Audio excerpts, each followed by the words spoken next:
Adiestrar la mente. Fomento del valor humano. A pesar de que mis experiencias no sean nada especiales, pues son solo experiencias humanas normales y corrientes, creo que mi adiestramiento budista me ha dado una experiencia muy útil para tener presente en la vida de cada día.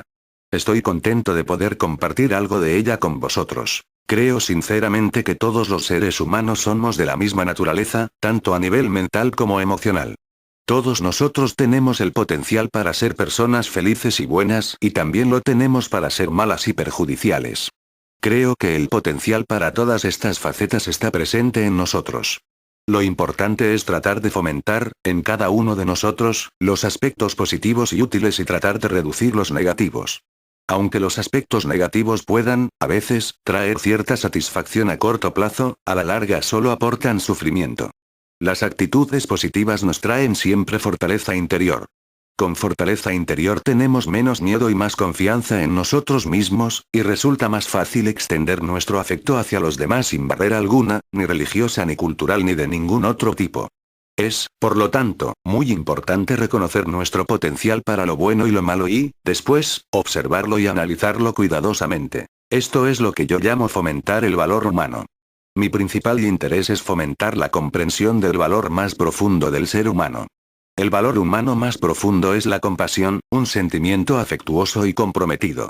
Estas cualidades básicas del ser humano son muy importantes, tanto si se es creyente como si no se es, y no importa cuál sea la religión que se practique. Sin ellas no se puede ser feliz. Algunas personas cuentan con una disposición mental adecuada para seguir una fe religiosa. Hacer uso de la fe religiosa para fomentar estos valores humanos básicos es muy positivo. El mensaje de las principales religiones del mundo es básicamente el mismo: amor, compasión y perdón.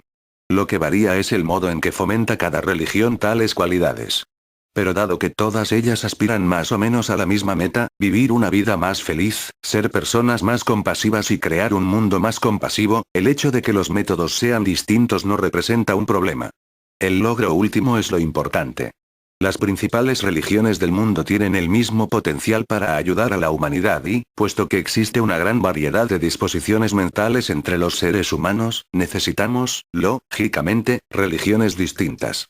La variedad es beneficiosa. La armonía entre las diferentes tradiciones religiosas es otro asunto importante. Por eso me esfuerzo siempre en fomentar la armonía entre religiones. Ahora voy a explicar el Dharma del Buda centrándome en una obra específica de la literatura budista, los 8 versos para adiestrar la mente. El hecho de que se trate de un texto budista no significa que esté intentando fomentar o propagar el budismo. Mi motivación está clara. Si examinas mis numerosos años de actividad, podrás juzgar si lo que digo es cierto o no. En primer lugar, siento que aprender de otras tradiciones religiosas es a veces muy útil. A menos que conozcamos el valor de las otras tradiciones, es difícil desarrollar respeto por ellas. El respeto mutuo es el fundamento de la verdadera armonía.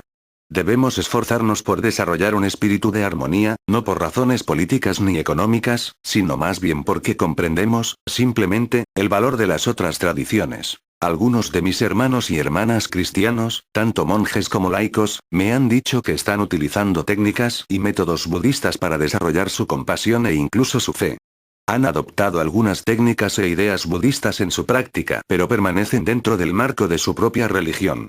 Yo les digo siempre a mis amigos occidentales que lo mejor es seguir la propia tradición. Cambiar de religión no es fácil y, a veces, causa confusión. No obstante, quiero decir algo a las personas que sienten, realmente, que la propuesta budista es más eficaz y adecuada para su disposición mental.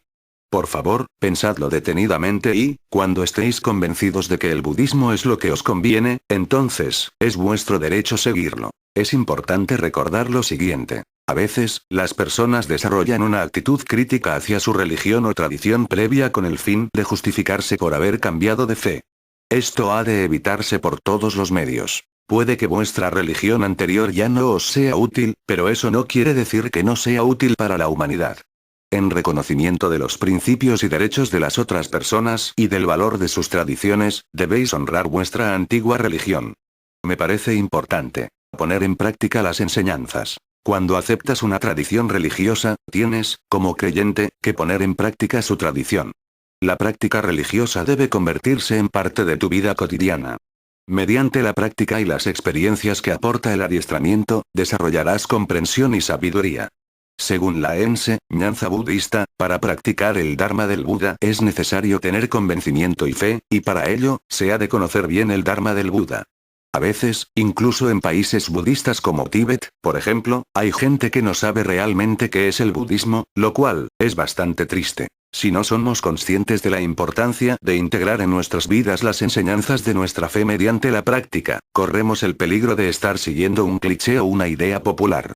Por ejemplo, cuando alguien habla del cristianismo, la primera imagen o cliché que suele venir a la mente es una gran cruz en el interior de una iglesia. Supongo que, cuando alguien habla de budismo, la imagen que aparece es la de una estatua de un Buda sereno dentro de un gran templo, o la de un monje sosteniendo un timbal y golpeando un tambor. Es posible que en algunos casos se piense en un monje que porta una extraña máscara. Esto es lo que quiero decir con ideas o clichés populares. Hay en ello cierto peligro. Cuando alguien menciona el budismo, en particular el budismo tibetano, se tiene que pensar en un altruismo infinito, en la compasión universal y en una profunda comprensión de la naturaleza de la realidad, o la vacuidad, shunyata. Esta es la clase de percepción que debemos cultivar. Una vez hechos estos comentarios preliminares, quiero informaros de que mi explicación se dividirá en dos secciones. En la primera de ellas voy a explicar las razones por las que necesitamos cierta disciplina mental o, como lo llaman los tibetanos, un adiestramiento mental. Y en la segunda parte explicaré el procedimiento propiamente dicho para implicarse en tal disciplina o adiestramiento mental. Las 4 nobles verdades y la causación. Como probablemente sabréis todos, las enseñanzas centrales del Buda están enraizadas en las 4 verdades nobles. Las 4 nobles verdades son el fundamento de la enseñanza budista y son las siguientes. La verdad del sufrimiento, su origen, la posibilidad de que cese el sufrimiento y el camino que conduce a la cesación del sufrimiento. Las enseñanzas sobre las 4 nobles verdades están arraigadas en nuestra experiencia humana, bajo la cual se halla la aspiración básica de buscar felicidad y de evitar el sufrimiento. La felicidad que deseamos y el sufrimiento que eludimos surgen como resultado de causas y condiciones. Comprender este mecanismo causal del sufrimiento y la felicidad es el tema esencial de las 4 nobles verdades. La comprensión budista del mecanismo causal está basada en un análisis detallado de las diversas posibilidades de causación. Por ejemplo, uno puede argumentar que nuestras experiencias de sufrimiento y de felicidad ocurren sin razón, en otras palabras, que carecen de causa. Esta posibilidad ha sido rechazada en las enseñanzas budistas. También se podría pensar que nuestras experiencias de sufrimiento y felicidad son, en cierto sentido, creadas o causadas por algún ser trascendental. Esta posibilidad también ha sido rechazada en el budismo. Otra opción sería que un determinado tipo de substancia primordial fuera la base del surgir de todas las cosas y eventos. Esta idea ha quedado igualmente descartada. Es decir, que nuestras experiencias de sufrimiento y de felicidad no surgen por sí mismas, no surgen debido a una causa con existencia independiente, ni tampoco son el producto de una combinación de estas. Habiendo rechazado todas las posibilidades metafísicas precedentes, la enseñanza budista entiende el proceso causal en términos de un surgir interdependiente. Todas las cosas y eventos, incluyendo nuestras experiencias de sufrimiento y felicidad, ocurren como resultado de la reunión de una multiplicidad de causas y condiciones. Comprender la función principal de la mente. Cuando examinamos con detenimiento la enseñanza de las 4 nobles verdades, descubrimos la importancia primordial que tiene la consciencia, o la mente, en la determinación de nuestras experiencias de felicidad y de sufrimiento. Desde la perspectiva budista, existen diferentes niveles de sufrimiento. Está, por ejemplo, el sufrimiento que es obvio para todos nosotros, es decir, las experiencias dolorosas. Todos somos capaces de reconocerlas como sufrimiento. Un segundo nivel de sufrimiento incluye lo que se define comúnmente como sensaciones placenteras. En realidad, las sensaciones placenteras son, también, sufrimiento porque tienen en ellas la semilla de la insatisfacción. Hay, asimismo, un tercer nivel de sufrimiento que, en la terminología budista, se llama sufrimiento penetrante del condicionamiento. En cierto sentido, se puede decir que este tercer nivel de sufrimiento viene dado con la simple realidad de existir como seres ignorantes y propensos a las emociones, los pensamientos y las acciones kármicas negativos. El mismo hecho de estar vinculados a las emociones negativas y al karma es una fuente de sufrimiento y de insatisfacción. Si contemplas los distintos tipos de sufrimiento, encontrarás que, en última instancia, todos ellos están enraizados en el estado de la mente. De hecho, el estado indisciplinado de la mente es una experiencia de sufrimiento. Si miramos el origen del sufrimiento en los textos budistas, en 9. Encontramos que, aunque leamos sobre el karma, la acción y el engaño que propulsa o motiva la acción, estamos tratando con acciones cometidas por un agente. Debido a que hay un motivo detrás de la acción, el karma puede comprenderse en última instancia en términos de un estado mental indisciplinado. Del mismo modo, cuando hablamos de los engaños que impulsan a uno a actuar de forma negativa, estamos hablando también de un estado mental indisciplinado.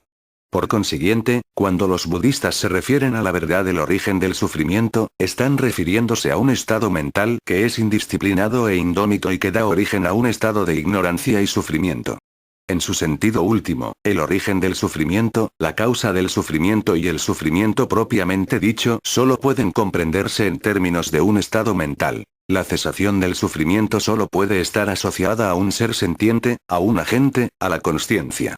No podemos hablar de la cesación del sufrimiento de un objeto inanimado, como un cazo o una mesa, etc. Las enseñanzas budistas describen la cesación del sufrimiento como el estado más elevado de felicidad.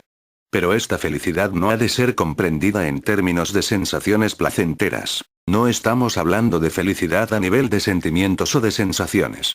Nos estamos refiriendo, más bien, al nivel más elevado de felicidad, que está constituido por la libertad total del sufrimiento y del engaño. De nuevo, se trata de un estado mental, un nivel de realización espiritual. En última instancia, para comprender nuestra experiencia de sufrimiento y dolor y el camino que conduce a la cesación, las 4 nobles verdades, tenemos que comprender la naturaleza de la mente.